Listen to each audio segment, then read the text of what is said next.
esta noche con la carta del apóstol Juan. Estamos mirando la carta del apóstol Juan, la primera carta del apóstol Juan. Y ya hemos visto el capítulo 1, capítulo 2, hemos visto el capítulo 3 y estamos terminando hoy el capítulo 4. Es decir, este es nuestro estudio número 20. Tenemos el estudio número 20 y el mensaje de hoy es la confianza en el amor de Dios, la última parte del capítulo 4. La confianza en el amor de Dios.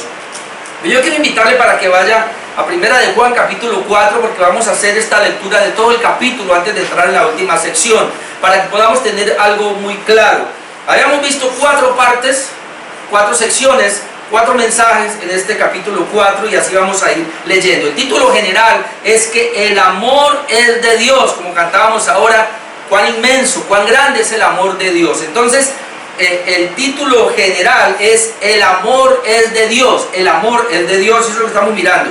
Ahora, antes de explayarse y seguir hablando, porque Juan viene hablando del amor de Dios, ya lo hemos visto en los capítulos anteriores, pero antes él trata de un asunto que es fundamental y es cómo probar los espíritus, versículo 1 al 6. ¿Cómo probar los espíritus? Porque parte del amor de Dios es ese, que Dios al darnos su amor en nosotros, nos ha dado la capacidad para mirar quién es falso y quién es verdadero. Entonces, por eso vamos a leer los primeros 6 versículos que tocaban con ese primer mensaje, que ustedes pues pueden volver a mirar en YouTube, que ahí están las prédicas.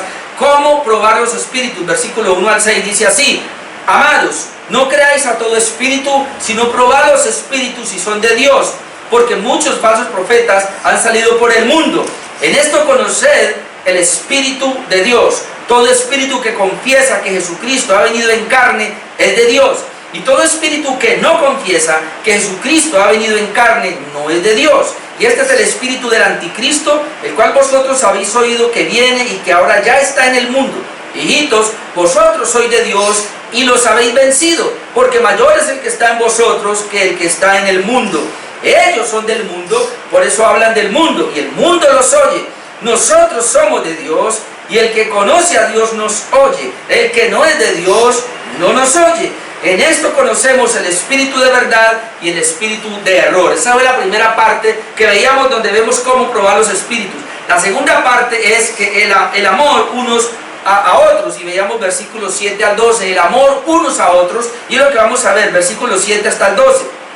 Amados, amémonos, y ahí está la palabra, unos a otros, porque el amor es de Dios. Todo aquel que ama es nacido de Dios y conoce a Dios. El que no ama no ha conocido a Dios, porque Dios es amor. En esto se mostró el amor de Dios para con nosotros, en que Dios envió a su Hijo unigénito al mundo para que vivamos por Él. En esto consiste el amor, no en que nosotros hayamos amado a Dios, sino en que Él nos amó a nosotros y envió a su Hijo en propiciación por nuestros pecados. Amados, si Dios nos ha amado así, debemos también nosotros amarnos unos a otros. Nadie ha visto jamás a Dios. Si nos amamos unos a otros, Dios permanece en nosotros y su amor se ha perfeccionado en nosotros. Y veíamos una tercera parte también hace 8 días, que es la permanencia en el amor de Dios, versículos 13 al 16. La permanencia en el amor de Dios, versículo 13.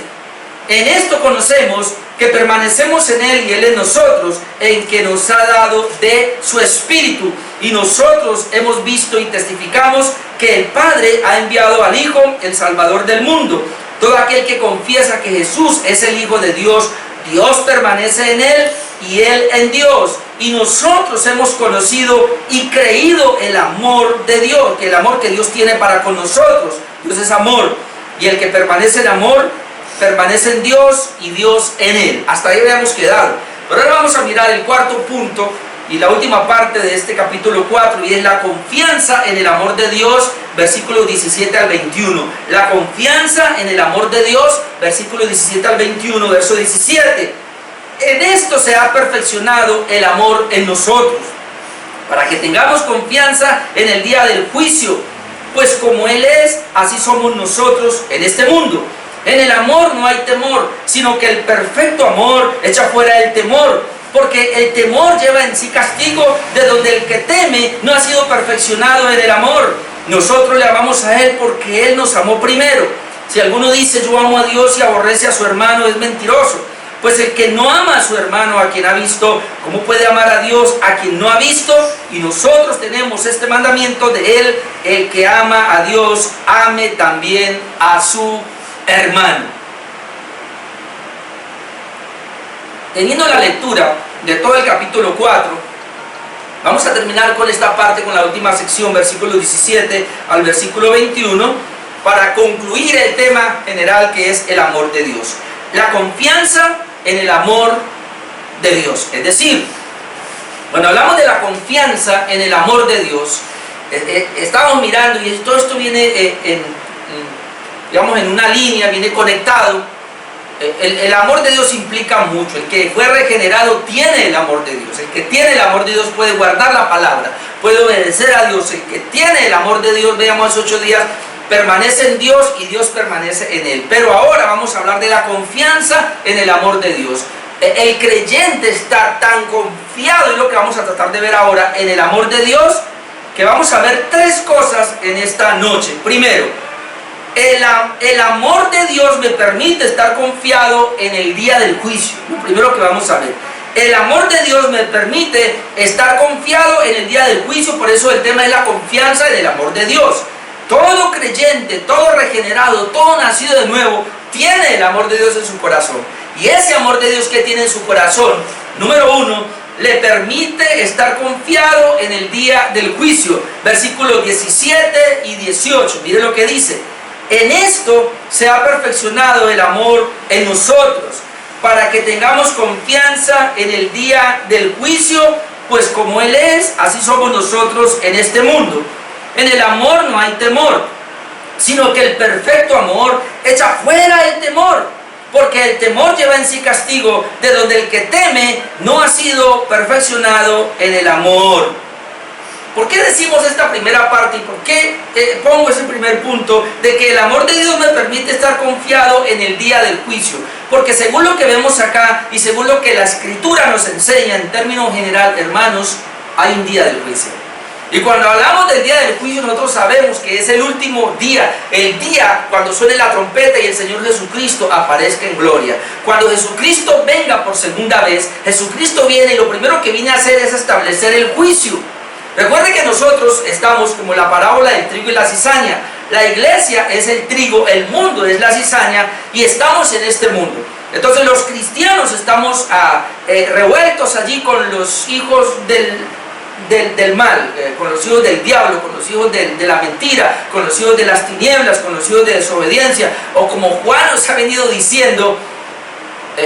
Recuerden los contrastes que hemos venido mirando: hay hijos de la oscuridad, hay hijos de la luz, hay hijos del diablo, hay hijos de Dios, hay hijos de la mentira, hay hijos de verdad, hay hijos de desobediencia, hay hijos de obediencia. Entonces eso es lo que está viendo, que está contrastando acá. Y nosotros estamos ahora inmersos en medio de todo esto. O sea, en este mundo, hermanos, donde nos encontramos, están los hijos de Dios con los hijos de las tinieblas, con los hijos del diablo, porque no hay más grupos, solamente hay 2 grupos: los hijos de Dios y los hijos del diablo. Eso es lo que lo manifiesta la Escritura. Cuando Cristo venga por segunda vez, Él viene entonces a establecer el juicio, y lo primero que hará es que hará la separación. Lo primero que Él hará es la separación. Entonces vamos a tratar de ver acá. En el verso 16 comienza diciendo: en esto. Bueno, ¿qué es esto? En esto se ha perfeccionado el amor en nosotros. ¿En qué se ha perfeccionado el amor en nosotros? Bueno, tendríamos que ir al verso 16, porque eso es lo que viene hablando. En esto quiere decir que el texto continúa. Mira lo que dice el 16: y nosotros hemos conocido, y esa palabra nosotros se refiere a los hijos de Dios. Entonces, nosotros hemos conocido y creído el amor que Dios tiene para con nosotros, un amor especial, el amor que Dios tiene para su pueblo, para con nosotros. Dios es amor, y el que permanece en amor, permanece en Dios y Dios en él. Ahí está la clave. Veamos hace 8 días. El que permanece en amor, el amor de Dios permanece en Dios y Dios permanece en él. En esto entonces, es decir, en el hecho de que el creyente sabe que él permanece en el amor de Dios y que Dios permanece en él, en ese hecho, es que en esto entonces es que se ha perfeccionado el amor de Dios en nosotros. Ahora, la palabra perfeccionado ahí tiene que ver no con perfecto, sino con maduro. Algo que ha crecido ya, algo que ha llegado a cierto nivel. Madurez, digamos. En esto se ha madurado el amor de Dios. Recuerde que Dios es amor. El amor es de Dios, pero Dios ha transferido su amor a sus hijos, a nosotros. Entonces ese amor que ha venido a nosotros se va perfeccionando. O sea, en otras palabras, ese amor va madurando. Ahora, ¿en dónde? En este mundo. Eso es lo que vamos a ver, porque dice, en esto se ha perfeccionado el amor en nosotros. Ahora, ¿para qué esto? Para que tengamos confianza en el día del juicio. Es decir, y por favor vamos a mirar esto bien, cuando Dios nos amó a nosotros, es decir, en Cristo Jesús, nos dio una nueva vida, nos regeneró, ahora somos sus hijos.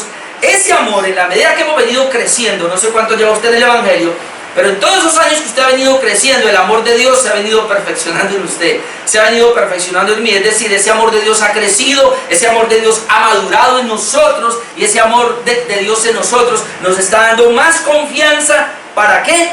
Dice, para que tengamos confianza, ¿cuándo? En el día del juicio.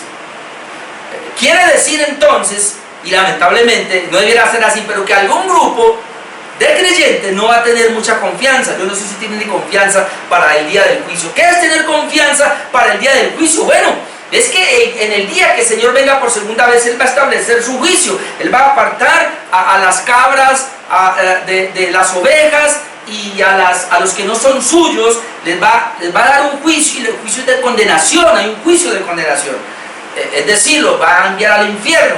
Pero a sus ovejas les va a hacer un juicio también, pero ellos no, ese juicio no es para condenación, sino es para galardonar, para que reciba galardones. Entonces luego ellos van a entrar a la vida eterna. La gran pregunta es, ¿el creyente cómo está? Porque ese juicio se va a establecer. Ahora imagínense usted que el Señor venga ahora, establece su juicio, un trono, y Él va a juzgar a todos. ¿Y cómo está usted frente a ese juicio? Ante el Dios Todopoderoso que viene a establecer un juicio. Él ve y se sienta en su trono, y Él va a juzgar a todas las naciones. ¿Cómo te sientes tú?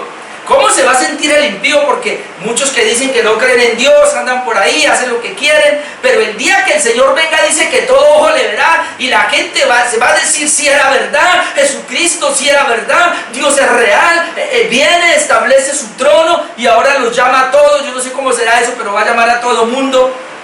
Aún van a resucitar todas las personas, porque Pablo dice que cuando Jesucristo venga en la gloria, ¿qué va a pasar? Lo primero que va a pasar cuando Él venga en la gloria es que los muertos, desde el primero, no sé si va a dar el que murió primero, ¿verdad? Desde el primer muerto hasta el último, van a resucitar. Dice que lo primero que va a pasar es que ellos van a resucitar para encontrarse con el Señor, y los que estén vivos también van a ser transformados en un abrir y cerrar de ojos, y nos encontramos con el Señor allá. Eso se llama el arrebatamiento. Somos levantados, levantados, y nos encontramos con el Señor en la gloria, en el cielo. Lo recibimos allá, y luego nos venimos con Él y le damos la bienvenida, y Él viene a establecer su juicio, y ahí mismo Él va a llamar a las personas a ese juicio. Entonces la gran pregunta es, ¿tienes tu confianza?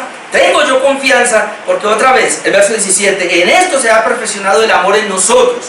O sea, yo estoy en Dios, Dios está en mí, y por eso el amor en mí se ha perfeccionado. Pudiéramos decir, ha cogido madurez. Mientras más estás tú en Dios, y mientras más estoy yo en Dios y Dios en mí, se perfecciona el amor. ¿Para qué? Para que tengamos confianza en el día del juicio, porque el día del juicio va a venir.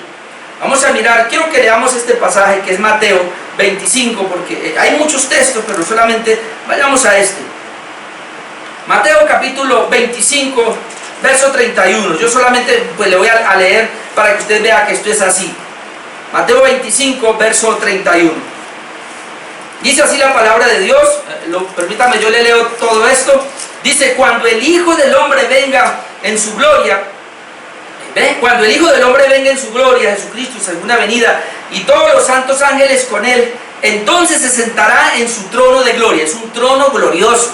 El Señor se va a sentar ahí. Es inmediatamente, no es que va a esperar, no, es inmediatamente que se va a sentar en su trono de gloria. Y en ese instante serán reunidas delante de Él todas las naciones. No hay dos juicios. Algunos creen que hay un juicio para los impíos, que se llama el trono blanco, que hay un juicio para los creyentes, que es el tribunal de Cristo. No. Juicio del trono blanco y tribunal de Cristo es uno solo, es el mismo juicio. Entonces, ¿qué dice aquí?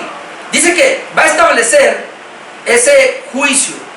Verso 32, serán reunidas delante de él en ese mismo momento todas las naciones y apartará a los unos de los otros, como aparta el pastor las ovejas de los cabritos, y pondrá las ovejas a su derecha y los cabritos a su izquierda.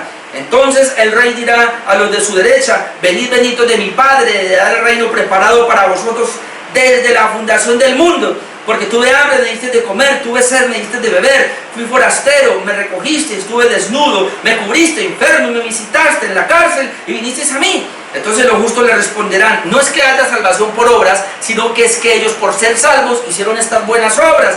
Pero entonces ellos ni siquiera la hicieron sin saber, porque miren lo que dice, o por lo menos sin darse un crédito, o por lo menos no hicieron las obras pensando en una recompensa, sino que lo hicieron fue de una manera voluntaria, que ni se dieron cuenta lo que hacían. Mira lo que dice. Entonces los justos le responderán diciendo: Señor, ¿cuándo te vimos hambriento, te sustentamos, sediento, te dimos de beber? ¿Cuándo? Ellos se aterran. Te vimos forastero y te recogimos, o desnudo y te cubrimos, o cuando te vimos enfermo en la cárcel y vinimos a ti. O sea, ellos dijeron: ¿cuándo hicimos esto? Y respondiendo el rey les dirá: y es cierto digo, en cuanto lo hiciste a uno de estos mis hermanos más pequeños, a mí lo hiciste. Recuerden que está hablando acá del tiempo de la persecución. Y entonces la gente, por estar perseguida, los hermanos los recibían. Muchos de los hermanos eran llevados presos a la cárcel. Entonces los hermanos visitaban a la iglesia. Los pequeños, aquí es el pueblo de Dios. Algunos tenían que aguantar hambre por la misma persecución. Dejaban sus propiedades, sus casas y corrían. Entonces los atendían, les daban de comer. Algunos se enfermaban por esas persecuciones. Aquí está hablando de la persecución del primer siglo, aplicable para otras persecuciones. Pero es que cuando el pueblo de Dios está en sufrimiento y los hermanos que están mejorcitos le ayudan, a eso es que se refiere. Entonces él dice: ¿cuándo te vimos esto? Y dice: bueno, pues cuando lo hiciste a uno de mis hermanos más pequeños, a mí lo hiciste. De tal manera que todo servicio que se le hace a un hermano, se le hace al Señor. 41, entonces dirá también a los de la izquierda. Miren que es en el mismo momento, primero a los de la derecha, luego de la izquierda: apartados de mí, malditos, al fuego eterno preparado para el diablo y sus ángeles, porque tuve hambre, no me diste de comer. Bueno, esto no hicieron eso porque nunca estuvieron en el pueblo de Dios. Toda obra que usted haga y sin ser cristiano, eso no sirve de nada. La única obra que Dios va a recompensar es la obra del creyente, y eso que es porque es impulsada por el Espíritu Santo en nosotros. Entonces aquí está: fui forastero, no me recogiste, desnudo, no me cubriste, enfermo en la cárcel, no me visitaste, porque no eran del pueblo de Dios. Entonces también ellos le responderán diciendo: Señor, pero ¿cuándo te vimos hambriento? ¿Y cuándo se dimos? Porque nunca estuvieron por la iglesia. ¿Cuándo te vimos desnudo, enfermo, o en la cárcel y no te servimos? 45, entonces le responderán diciendo: de cierto digo que cuanto no lo hiciste a uno de estos más pequeños, tampoco a mí lo hiciste. ¿Sí ve qué tiene que ver con los hermanos? Como no le hiciste a ninguno de estos más pequeños, o sea, lo hizo para usted y los suyos, pero para mis hijos, la iglesia, no lo hizo. Entonces, a mí no lo hiciste tampoco. E irán estos al castigo eterno y los justos a la vida eterna. Inmediatamente después del juicio, el Señor envía al castigo eterno y el Señor envía a la vida eterna. Entonces, en ese día, volviendo a la primera carta de Juan, capítulo 4, es lo que él está diciendo. Y eso es lo que estamos tratando de ver acá. Entonces, dice el texto otra vez, Primera de Juan 4, 17, en esto se ha perfeccionado el amor, o ha madurado el amor en nosotros, para que tengamos confianza en el día del juicio. Mire, hermano, mientras más maduro o más perfecto esté el amor de Dios en tu vida, usted va a tener más confianza. Mientras el amor de Dios, y por eso es que yo les hablo, hay que conocer, hay que crecer. Nosotros no podemos quedarnos como estamos, tenemos que crecer y aprovechar este tiempo que estamos en cuarentena para devorar libros, para devorar la palabra, para devorar mensajes, para aprender. Hermano, este es un tiempo precioso, encerrados para crecer más en cuanto al amor de Dios, porque eso nos va a dar una confianza para el día del juicio, porque el día del juicio va a aparecer. Luego dice, para que tengamos confianza en el día del juicio, pues como Él es, así somos nosotros. ¿Cuándo? Ahí no dice que así seremos, sino que así somos nosotros en este mundo. Como Él es, así somos nosotros en este mundo. Es decir, el creyente, al haber perfeccionado el amor de Dios en su vida, el creyente va a vivir una vida semejante a la de Jesucristo. Uy, esto me pone a mí pensativo. Eso es lo que está diciendo Juan. Si el amor de Dios ha crecido en ti, tú vas a vivir acorde a Cristo. Dios mío. Y eso me pone a mí, no sé, pero me preocupa un poco. Pues como Él es, así somos nosotros en este mundo. Porque es que muchos pensamos, no, yo voy a ser como Cristo allá. No, no, no, no. Así somos nosotros en este mundo. Entonces eso me lleva a Gálatas 2:20. La única es esa. Y no hay otra razón. El apóstol Pablo en Gálatas 2:20, después usted lo busca, pero él dice, con Cristo estoy presente ahora, juntamente crucificado. Y dice, y ya no vivo yo, mas Cristo vive en mí. Mas vive Cristo en mí. ¿Ve? Yo no vivo, Cristo vive en mí. Y lo que ahora presente vivo en la carne, en este cuerpo, lo vivo en la fe del Hijo de Dios, el cual me amó y se entregó a sí mismo por mí. Pablo decía, la única manera para yo poder vivir a Cristo en este mundo, yo tengo que estar muerto. No hay otra. Si tú, mi amado hermano, y yo queremos vivir a Cristo en este mundo, nos toca estar muertos. Y con Cristo estoy juntamente crucificado y decir, ya no vivo yo, mas vive Cristo en mí. ¿Ven? Porque si yo no estoy muerto a mi carne, o negado, mejor para que me entienda, si usted no está negado a su carne, no está crucificado todos los días, si yo no estoy negado a mi carne, hermano, entonces yo soy el que voy a vivir. ¿Y Cristo dónde está? Necesitamos vivir la vida de Cristo, y eso es lo que nos va a dar entonces confianza para aquel día. Pero algo más, la perfección o madurez de ese amor garantiza ser libres del temor. Y ahí donde viene el versículo 18, que está conectado, que lamentablemente algunos lo sacan de contexto, pero aquí tenemos que conectar. Él está hablando que el amor de Dios en mí, al estar perfeccionado, eso va a hacer que yo tenga confianza en el día del juicio, pero van a haber personas que no van a tener confianza en el día del juicio, como dice el 18, en el amor no hay temor. O sea, si yo he sido perfeccionado en el amor de Dios, entonces en ese amor no me permite temor. Y yo quiero especificar aquí un poquitico lo que es el temor, porque hay dos significados para la palabra temor.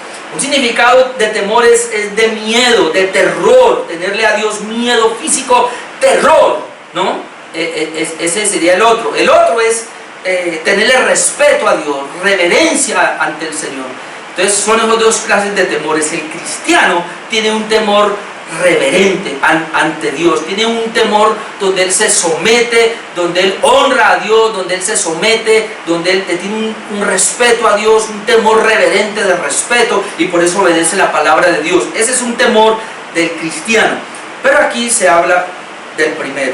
En el amor no hay temor, es decir, en el amor no hay miedo.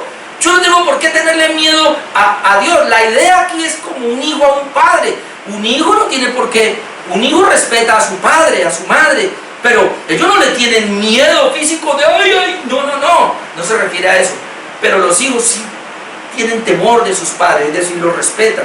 Entonces es lo que quiere, aquí habla de miedo, de terror.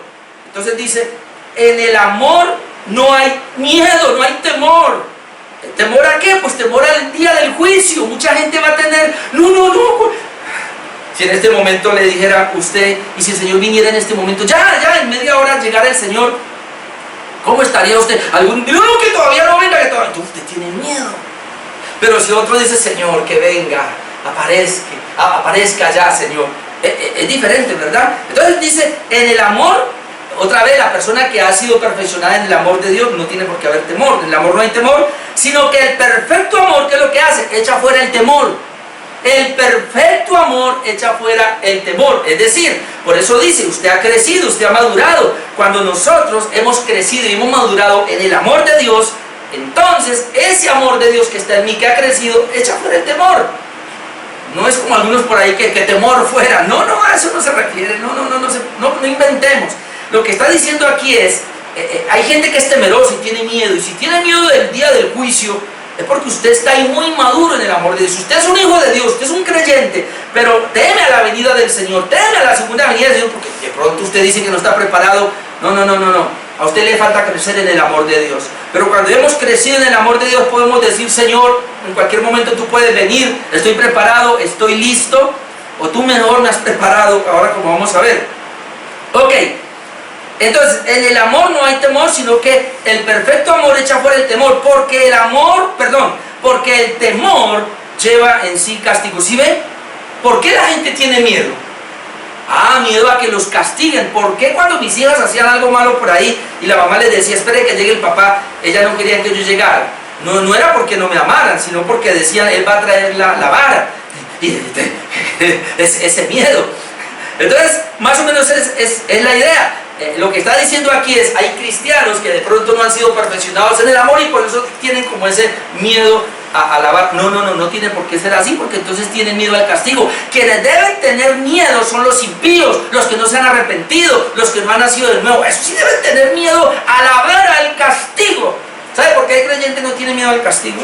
Porque Dios no castiga a sus hijos, Dios los disciplina, que es diferente, pero Dios sí va a castigar al impío. Entonces dice que el que teme lleva en sí castigo, de donde el que teme, miren, no ha sido perfeccionado en el amor. ¿Sí vio? El creyente que teme no ha sido perfeccionado en el amor de Dios, así que tenemos que revisarnos esta noche. Y si por alguna razón hay temor todavía en nosotros, tenemos miedo a Dios, miedo literal, ese temor, entonces porque no hemos sido perfeccionados en el amor. Eso es lo que nos está diciendo. Entonces, la confianza en el amor de Dios, número uno, el amor de Dios me permite estar confiado en el día del juicio. Y quiero terminar esta primera parte llevándolo a por qué voy a tener esa confianza. ¿Por qué el temor, otra vez, se da en creyentes inmaduros? Que no han crecido, y no han crecido porque les falta conocimiento de Dios, relación con Dios, porque todavía no han salido de pronto de algunas debilidades de la carne. Cuando una persona ha crecido, ha sido perfeccionada en el amor de Dios, tiene mucha confianza. Ahora, la confianza no está en él, está en él. La confianza no está en el creyente, está en su Salvador. Por eso quiero llevarlo, hermano, a Juan capítulo 10, y esto es impresionante. ¿Por qué el creyente puede estar confiado para el día del juicio? ¿Qué le garantiza al cristiano la confianza en el día del juicio? Juan capítulo 10, versículo 27. Evangelio de Juan, capítulo 10, versículo 27. Mire este hermoso pasaje. Mis ovejas oyen mi voz y yo las conozco y me siguen. Note lo que dice el pasaje. Son mis ovejas, esas ovejas, solamente mis ovejas oyen mi voz, mis ovejas yo las conozco y mis ovejas me siguen. Me siguen. Ahora mire lo que dice. Jesús está hablando. Y yo les doy vida eterna. Y note esta palabra. Y no perecerán jamás. Por eso no tienen miedo al juicio. Ni nadie las arrebatará, y subraya ahí, de mi mano. ¿Qué dice Jesucristo? Nadie las arrebatará, ¿de qué? De mi mano. ¿Se acuerdan el ejemplo que yo les puse la vez pasada?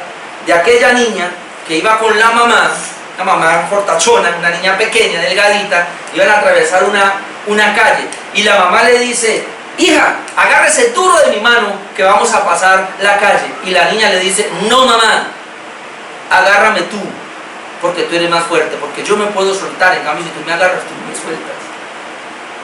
Y eso lo traigo a colación a este pasaje, porque lo que Jesús está diciendo acá es lo siguiente: yo les doy vida eterna y no perecerán jamás. Cristo da vida eterna, no puedo perecer jamás. ¿Por qué? Porque nadie las arrebatará de mi mano. O sea, póngale cuidado, usted y yo no estamos agarrados de Cristo. Es un error pensar que yo me agarré de Él por la fe, yo me agarré. No. Él me agarró a mí. Mi mano es débil. Es más, ¿cuántas veces yo me he querido soltar y Él como que me ha permitido, pero luego me agarra? ¿Sabe que Dios me tenga agarrado, que Cristo me tenga agarrado a mí de una mano, es garantía de salvación? Yo no me voy a perder nunca, porque la salvación no depende de mí, nunca dependió de mí, y la perseverancia tampoco depende de mí, sino de Él, de que Él me tiene agarrado. Mire lo que dice el versículo 28, mi Padre que me las dio es mayor que todos, y nadie las puede arrebatar de la mano de mi Padre. Ahora imagínense, por un lado el Hijo me tiene agarrado, por el otro lado el Padre me tiene agarrado. ¿Se va a perder? Entonces, todo esto para decirle que ¿por qué el creyente va a tener temor para el día del juicio? Si en el día del juicio no va a depender de mí, sino que depende de Él, que Él me agarró y que Él me lleva hasta ese día, Él me salvó. Entonces, las personas que no han sido agarradas por Jesucristo, las personas que no han sido agarradas por Dios para el día final, y que ellas son las que han provocado el evangelio, las que han provocado, digamos, el cristianismo, y están confiando en su propia capacidad. Muchos confían en su fe, en su oración, en su asistencia a la iglesia, en el dar para la obra, en, no sé, en que es una buena persona, en que trata de guardar la ley, en que trata de cumplir. Si usted está confiando en eso, usted tiene temor para ese día. Si yo confiara en eso, en mi perfección, en mi santidad y todo eso, yo tuviera temor para ese día. Pero yo estoy confiando en la obra de Jesucristo, de que Él me agarró a mí, de que el Padre me agarró. Y entonces eso es lo que me da mi garantía para ese día. Por eso no hay temor. En ti no debe haber temor y en mí no debe haber temor para aquel gran día, el día del juicio. ¿Por qué? Porque el Señor es el que me lleva de su mano. Él es el que me lleva de la mano, entonces no hay ningún temor como algunos tienen ese temor. No debe haber temor para ese día. Eso es lo que le está diciendo, para el día del juicio no debe haber temor. Yo voy tranquilo, tú vas tranquilo si eres un hijo de Dios realmente. Si has descansado en Dios, tú vas tranquilo para ese día. Nadie te va a arrebatar, tú no vas a perder, de pronto te desanimas, de pronto abandonas temporalmente, pero Dios otra vez te tiene agarrado. Dice que el Señor no dejará caído para siempre al justo, sino que el justo, verdaderamente, cuando veíamos nosotros la serie sobre los anticristos, veíamos eso, los que son de Dios van a perseverar hasta el final, porque Dios es el que los preserva, y eso es porque el amor de Dios está en ellos, y eso es lo que podemos ver acá en este pasaje. Entonces, todo esto es gracias a que el amor de Dios está en nosotros, ¿verdad? El amor de Dios está en nosotros, hemos estado creciendo en ese amor, somos de Dios, yo estoy en Dios, Dios está en mí, el amor de Dios está en mí, y cada día estoy creciendo en ese amor para que no haya temor, ningún temor debe haber. Ok. La segunda parte acerca de la confianza en el amor de Dios es que la clave de la confianza es saber que amamos porque Él nos amó primero. Mire, otra vez. Vamos a 1 de Juan otra vez, capítulo 4, pero en el versículo 19, sigue hablando, bueno, nosotros le amamos a Él porque Él nos amó primero. La clave de nuestra confianza no radica en que yo amé a Dios, sino que Él me amó a mí primero. Eso es muy importante que lo entendamos. Mucha gente cree que, yo tengo que amar a Dios, sí, pero usted tiene que darse cuenta primero de que Él lo amó. Es más, si Dios en Cristo Jesús no lo amó, estoy hablando ahora de amor para salvación, porque hay amor para preservación de vida natural. Recuerden, el Señor hace salir su sol sobre buenos y malos, el Señor hace llover sobre justos e injustos. Teológicamente se le llama esto la gracia común, el cuidado que Dios tiene de la creación. Esa clase de amor que Dios tiene a su creación o a los impíos, esa clase de amor no salva a nadie. Y la gente ama con ese amor, y ese tipo de amor hacia Dios no sirve. El único amor verdadero es el amor de Dios, es decir, que Dios me haya amado a mí. Mire lo que dice el verso 19, nosotros le amamos a Él. ¿Por qué? ¿Por qué tú le amas? ¿Por qué yo le amo? Porque Él nos amó primero, porque Él me amó primero. Es decir, mi amor a Dios es genuino, porque mi amor a Dios brota del amor de Dios hacia mí. No es al contrario. No es que yo amé a Dios y por eso Dios me amó. Algunos, los arminianos, ¿qué creen? No, es que Dios vio que Orlando y lo vio amar y por eso lo amó. No. ¿Sabe yo qué fue lo que vio en mí Dios? Mi odio que le tenía. Yo odiaba a Dios y tú odiabas a Dios. Y eso es lo que vamos a ver. Quiero que vayamos un momentico a Romanos capítulo 5. Porque alguien dice, no, yo amo a Dios. Alguien, no, yo amo a Dios. Es un impío que dice que ama a Dios. No ha sido regenerado y dice que ama a Dios. Perdóneme, pero si usted no es un creyente genuino, si usted no tiene una iglesia donde se congrega, si usted realmente no está caminando en el amor de Dios, bíblicamente, usted no tiene ningún amor. Usted es un enemigo de Dios aunque tenga religión. Aunque usted tenga una iglesia, tenga un pastor y haga todo allá, pero si Dios a usted no le ha dado el amor especial de Cristo, usted es un enemigo de Dios. Usted no ama a Dios. No, pero yo voy a la iglesia. Sí, pero usted va a la iglesia es saber qué le puede sonsacar a Dios. El problema con este evangelio de hoy día es que la mayoría de la gente va a las iglesias para que Dios los prospere, para que Dios los sane, para que Dios los libere, para que Dios les arregle la suegra, para que Dios les arregle el cónyuge, para que Dios les eduque a sus hijos, les arregle a sus hijos, todo para mí, y no están pensando nadie en sus vidas para la salvación. Nadie llega a una iglesia, la gente los invitan, vaya a la iglesia, pero es que yo estoy pobre, Dios lo prospera, pero yo que estoy enfermo, Dios lo sana, pero es que mi negocio, Dios lo saca adelante su negocio. No, eso no es evangelio. Eso no es evangelio. Eso es motivación. Eso es prosperidad natural, mundana, física, pero no es el evangelio. El evangelio es diferente. El evangelio consiste en que Dios me amó a mí y el amor de Dios fue tal hacia mí que me regeneró, me cambió, puso su amor en mí y luego yo pude amarlo, pero porque yo lo odiaba. Romanos capítulo 5, versículo 8.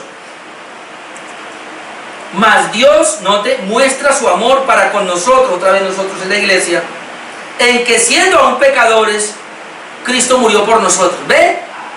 Yo era un pecador y Cristo murió. Es más, yo ni había nacido y Cristo murió por mí. Y yo nací siendo un pecador y Cristo había muerto por mí hasta que me presentaron el evangelio. Un evangelio un poco torcido, después ya la cosa fue diferente. Pero aún así el amor de Dios estaba ahí. Entonces dice que Dios mostró su amor cuando yo era un pecador, Cristo murió por mí. Verso 9, pues mucho más estando ya justificado en su sangre, por él seremos salvos de la ira. Yo soy salvo de la ira porque fui justificado en su sangre. Porque si siendo enemigo, ¿vio? Si siendo enemigos fuimos reconciliados con Dios por la muerte de su Hijo, mucho más estando ya reconciliados, seremos salvos por su vida. ¿Es salvo de qué? De la ira. Escuche, ¿por qué yo no tengo temor? Porque yo ya fui salvo de la ira. ¿Por qué el impío, si no se arrepiente, debe tener temor? Porque él no ha sido salvo de la ira. Escuchen lo que le voy a decir. Se llama el día de la ira de Dios, porque cuando Jesucristo venga, él viene en un caballo blanco y Jesucristo viene con ira. Él viene airado. ¿Y qué es lo que va a establecer? Un trono. ¿Para qué? Para juzgar a las naciones. Y entonces lo primero que él va a hacer es, y va a decir más o menos así, hace 2000 años, si es que viene en este tiempo, hace 2000 años yo fui como un cordero y di mi vida por mi pueblo. Y para poder rescatar a mi pueblo, la ira de Dios cayó sobre mí, diría Jesucristo. Es más, la ira de Dios que iba a caer sobre mí, que iba a caer sobre la iglesia, cayó hace 2000 años en la cruz sobre Jesucristo. Por eso, el creyente cuando sabe que la ira de Dios cayó sobre Jesucristo, entonces ya él no tiene miedo al día de la ira, no tiene miedo, sino que llegará tranquilo sin ningún temor. Pero se llama el día de la ira porque esa ira va a ser derramada ahora sobre los impíos, sobre los incrédulos, sobre los que va a mandar al infierno. De ahí en adelante abre el lago de fuego para enviarlos al infierno eternamente. Y esa es la ira de Dios allá. A nosotros no. Hemos sido libres de la ira, como dice aquí, porque por verso 9, pues mucho más estando ya justificados en su sangre, por él seremos salvos del día de la ira, o por él seremos salvos de la ira. Ahora, Romanos 8:5, ahí en el artículo, mire qué éramos nosotros. Romanos 8:5, porque los que son de la carne, cuando habla aquí de la carne se refiere a la gente que está en esta naturaleza, o sea, son impíos, no son creyentes. Ahí hace la diferencia entre carne e impíos, gente que no es todavía regenerada, y espirituales o del espíritu, que son gente que ha nacido de nuevo, ha sido regenerada. Entonces dice, porque los que son de la carne piensan en las cosas de la carne, o sea, en este mundo, pero los que son del espíritu, en las cosas del espíritu. Porque el ocuparse de la carne, o sea, de las cosas de este mundo es muerte, pero el ocuparse del espíritu es vida y paz. Ahora el 7, por cuanto los designios de la carne, note, las obras de la carne, lo que hace el mundo sin Cristo, lo que hace una persona sin Dios, los designios de la carne son enemistad contra Dios. ¿Se da cuenta? Cuando tú no eras regenerado, eras enemigo de Dios. Yo también éramos enemigos de Dios. Y lo que dice acá, los que andan conforme a la carne es enemistad contra Dios. ¿Por qué? Porque no se sujetan a la ley de Dios ni tampoco pueden. Y los que viven según la carne no pueden agradar a Dios. Cuando habla de los que viven según la carne, son todas las personas que no son regeneradas, no son espirituales, porque no han nacido de nuevo, no han creído en el Evangelio, no han creído en Jesucristo, no han creído en Él para el perdón de todos sus pecados, para ser justificados. Y por eso son carnales, es decir, andan como seres naturales, sin vida espiritual en ellos. Entonces, la clave de la confianza es saber que amamos a Dios porque Él nos amó primero, volviendo a Primera de Juan capítulo 4, versículo 19. Y el último punto, porque otra vez ya se me fue el tiempo, número 3.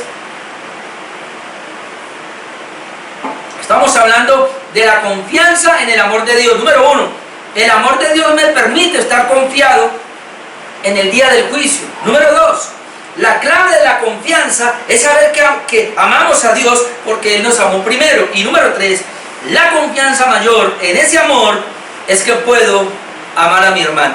La confianza mayor en ese amor es que yo puedo amar a mi hermano. ¿Ve? Aún como yo soy libre del día del juicio, del día de la ira de Dios. ¿Por qué? Porque Dios me amó. Ese amor que está en mí creció, alcanzó cierta madurez para tener confianza en el día del juicio, pero ese amor que alcanzó cierta madurez me permite en esa madurez no solamente amar a Dios, sino amar a mi hermano. Y entonces aquí tenemos que ir a la ley, pero déjenme, yo le leo los versículos. Versículo 20 y 21, ahí no tiene mucha explicación, el texto por sí solo habla. Si alguno dice, yo amo a Dios, y aborrece a su hermano, es mentiroso. Está diciendo mentiras. ¿Por qué es mentiroso? Porque no es la verdad. Si alguno dice, yo amo a Dios y aborrece a su hermano, es mentiroso. Pues el que no ama a su hermano a quien ha visto, ¿cómo puede amar a Dios a quien no ha visto? Y nosotros tenemos este mandamiento de Él. El que ama a Dios, ame también a su hermano. Lo que podemos ver acá en todo esto, y él dice, bueno, ¿cómo puede ser alguien que ama a Dios pero odia a su hermano? Si él lo que ve es a su hermano. O sea, el contacto que yo tengo es con mi hermano aquí en la tierra, en la iglesia. Recuerde que nosotros somos una iglesia local, y aunque ahorita estemos en nuestra cuarentena, no. Necesitamos congregarnos, necesitamos ver a nuestros hermanos para expresarles nuestro amor, para poderlo amar, ¿no? Esto no es virtual, esto es algo congregacional, esto es de tacto físico que ojalá Dios nos permita pronto hacerlo. Pero de eso se trata. Yo amo a Dios, pero ese amor de Dios es tan grande. Dice que yo no veo a Dios, no lo puedo ver, pero yo amo a Dios, no lo puedo ver, pero a mi hermano sí lo puedo ver. Entonces dice, ¿cómo usted puede decir que ama a Dios cuando no lo puede ver? Lo ama sin verlo. Ahora, ¿usted cómo va a odiar a su hermano que lo está viendo? Pues comience por ahí, comience por amar al hermano. Y así está demostrando que ama a Dios, es más o menos lo que le está diciendo. Vuelvo y lo leo. Si alguno dice, yo amo a Dios y aborrece a su hermano, ¿es mentiroso? Pues el que no ama a su hermano,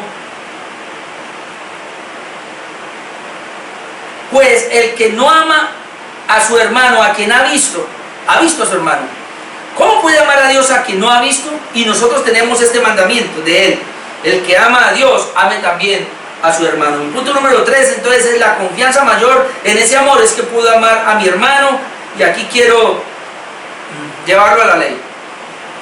¿Por qué? Porque dice, nosotros tenemos este mandamiento de Él. El que ama a Dios, ame también a su hermano. Y ese mandamiento lo podemos ver nosotros en el ahí mismo, capítulo 3, versículo 23, vamos una hojita atrás, capítulo 3, versículo 23, y este es un mandamiento que creamos en el Hijo, en el nombre del Hijo, de su Hijo Jesucristo, y nos amemos unos a otros como Él nos ha amado. Nos amemos unos a otros como Él nos ha amado. El que lo ama, dice, guarda el mandamiento de Jesús, y como habíamos dicho la vez pasada, el mandamiento de Jesús es el mismo mandamiento de Dios.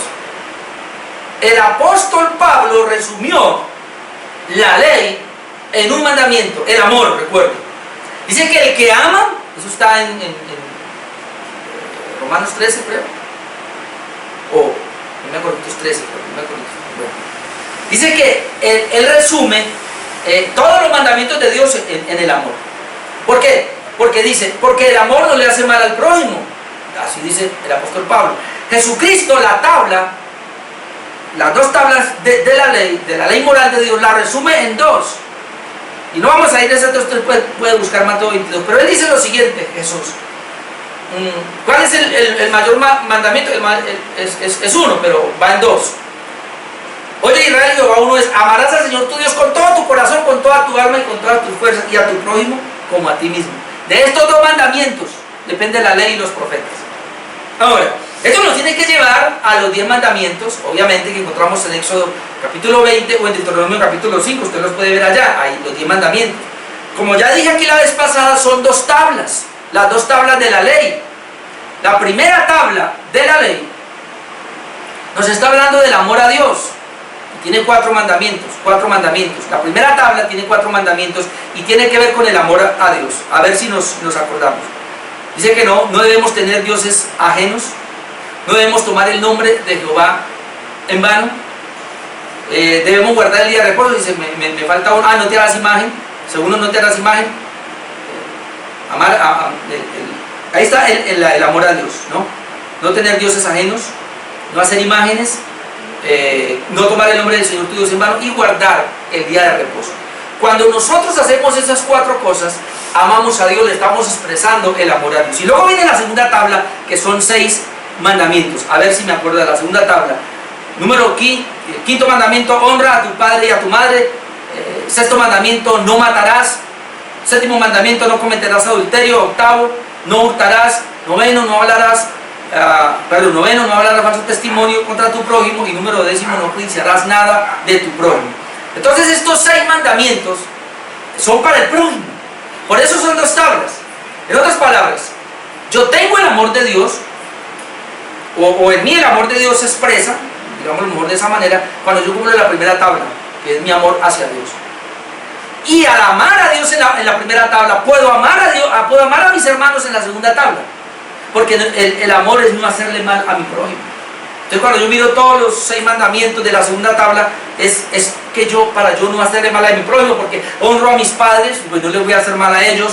Cuando yo no mato, pues no le voy a hacer mal a mi prójimo. Cuando yo no cometo adulterio, pues no le voy a hacer mal a mi prójimo. Cuando yo no hurto, no robo, pues no le hago mal a mi prójimo. Cuando yo no hablo contra mi prójimo, pues no le hago mal. Y cuando yo no codicio nada de él, pues no le hago mal, ¿ve? Ese es el amor es no hacerle mal al prójimo. Entonces eso es lo que está diciendo acá esta última parte. La mayor confianza entonces que yo puedo tener para aquel día, para el gran día del juicio también, es que yo puedo amar a mi hermano. ¿Por qué? Porque Dios me amó a mí. Los mandamientos, la ley moral de Dios, que son los 10 mandamientos, no es una obligación. De hecho, Dios no está obligando a nadie a que lo haga. Eso es algo que brota voluntariamente. Recuerde otra vez, en esto se ha perfeccionado el amor de Dios, y vuelve a hablar de que el que teme no ha sido perfeccionado en el amor de Dios. Es decir, el amor de Dios del cual estamos mirando en el capítulo 4 es un amor que debe ser perfeccionado, y en la medida que el amor va creciendo, va madurando, se va perfeccionando, entonces nosotros amamos más a Dios, es decir, pecamos menos y amamos más a nuestros hermanos, es decir, no procuramos el mal para nuestros hermanos, sino que procuramos el bien, procuramos lo mejor para nuestros hermanos. Eso es lo que quiere decir acá. No es que ahora usted va a decir, yo tengo que guardar los 10 mandamientos como obligarse, porque de esa manera yo voy a ser acepto a Dios. No, usted no es acepto a Dios por eso.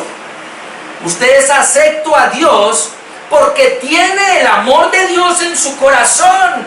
Y cuando tiene el amor de Dios en su corazón, de su corazón va a brotar el amor para Dios y va a brotar el amor para el hermano. ¿Y cómo es eso? Pues ahí guardo la ley.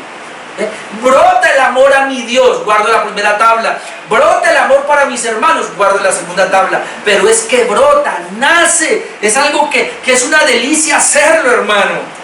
Muy importante esto, todo porque la gracia de Dios está en mí, todo porque hemos reconocido a Jesucristo. Entonces todo esto tiene que ver con la obra de Cristo en nuestras vidas. Sin Cristo en nuestros corazones no hay existencia del amor de Dios en nosotros. Entonces, ¿qué tiene que hacer para ir terminando ya usted? Si usted es un hermano en la fe, debe crecer en el amor de Dios, es su responsabilidad. Si usted es una persona que no ha sido regenerada todavía, ¿qué es eso? No ha nacido de nuevo, ¿qué es eso? Averigüe por favor, pero le doy unas pautas aquí. Conozca el Evangelio, lea la palabra, lea los Evangelios. Número 1, usted crea en la obra de Cristo. Número 2, arrepiéntase de sus pecados. Y cuando usted hace eso, el amor de Dios va a nacer en su corazón, y usted va a poder perfeccionar el amor de Dios, y usted va a poder vivir para la gloria de Dios. Amén. Eso es lo que busca todo eso. Así que dejemos ahí por ahora. Vamos a orar.